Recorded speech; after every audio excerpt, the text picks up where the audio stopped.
Welcome back to Silver Forever, the channel whose sworn mission is to spread the good word of gold and silver. Today we're going to be talking about two of my favorite pieces, and those are the 10-ounce coin and 10-ounce bars offered by the Royal Mint in the United Kingdom. So let's get started. Now there's a backstory here. The first part of this story is that I simply love the Britannia, the 1-ounce silver Britannia coin offered by the Royal Mint. I think it's a great option specifically because it is fairly low premium, has a number of amazing security features, and just in general has a really nice design on the reverse in the form of this Britannia. Now, of course, many of you have seen on the channel before my silver 1-ounce Britannias as well as my 1-ounce gold Britannia here. Let's just take a look at this real quick. Not only do we have the amazing security features on the field of the coin, this background here, as well as the shield, there is some micro engraving around the rim that separates the wording there, the Britannia 2021, from the rest of the design. If you were to zoom in there, you would find that it says an ornament and a safeguard in Latin. And oh yeah, don't forget about that really neat alternating trident and padlock there in the bottom left of the coin. Those of you who have watched the channel for a long time also know that I have a pretty clear preference for coins when it comes to the 1-ounce variety, but believe it or not, I also have a gold Britannia bar. This 5-gram piece, it's simply stunning. I mean, really just an amazing piece. So glad to have this one in my collection as well. But today we are actually talking specifically about the 10-ounce silver offerings from the Royal Mint. And let me go ahead and tell you a story. I originally had been eyeing this 10-ounce Britannia bar for many months. I saw the 100-ounce version on Florida Stacker's channel and I just wanted the thing so bad. But I thought, you know what? I'll do the 10-ounce and I'll start there. So I went to a pretty popular online bullion dealer and I ordered the 10-ounce Brit bar. Now, unfortunately, a few days later they contacted me and said, hey, you know, sorry, behind the scenes there was a mistake from our supplier and they actually sent us 10-ounce Britannia coins instead. So would you like a refund or would you just like to go with the coin? At the time, I got to admit, I was pretty bummed, but I decided to go with the coin. And so next thing you know, what shows up in the mailbox but this guy, the 10-ounce Britannia coin, and there is some scuffing on the capsule, there is some milk spotting on the coin.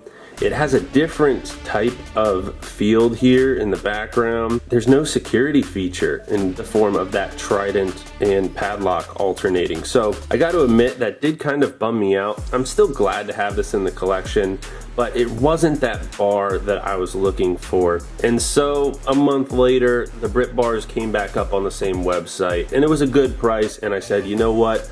I'm going for it. I'm gonna buy the bar as well. And I mean, just look at this thing. What an absolutely incredible piece. I really love the 10-ounce Britannia bar. But it begs the question, when is it the right decision to buy a bar versus buying a coin? For many mints, it's not even an option. For instance, the United States Mint, they don't produce 10-ounce varieties of their coins and bars in bullion for regular purchasing. But there are a few places that do.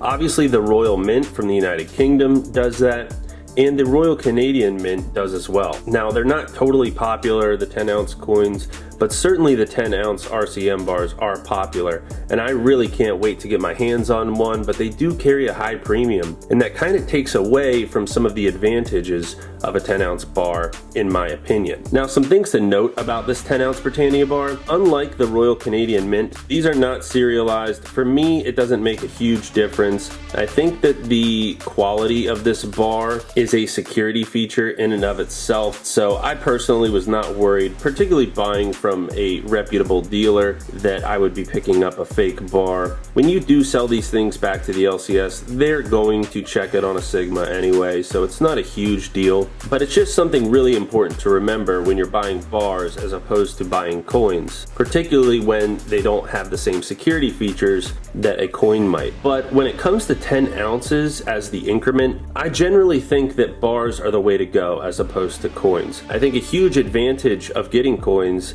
especially in the 1 ounce, is that they're fractional. While 10 ounce bars typically don't get shorted in terms of the buyback premium, it's obviously easier to make fractional sales with a 1 ounce as opposed to a 10 ounce. I've personally never tried to sell a 10 ounce coin. I can't imagine that you'd lose too much on it, and these do pretty well on eBay if you look at the completed sales, at least relative to what I paid for it from that major vendor. But the truth is, it's taken me a while to talk about this because I was a little salty about the fact that I paid for a bar and that they came back and said, hey, we don't even have the bar that you paid for.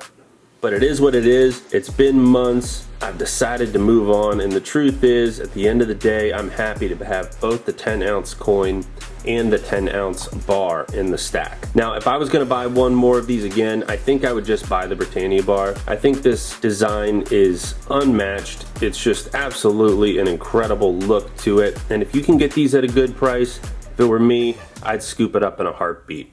So we're gonna keep it short and sweet today. The 10 ounce Britannia bar, the 10 ounce coin. Hopefully you guys liked getting a good look at these things, and let me know in the comments below, which one do you prefer? And until next time, silver today, silver tomorrow, and silver forever out.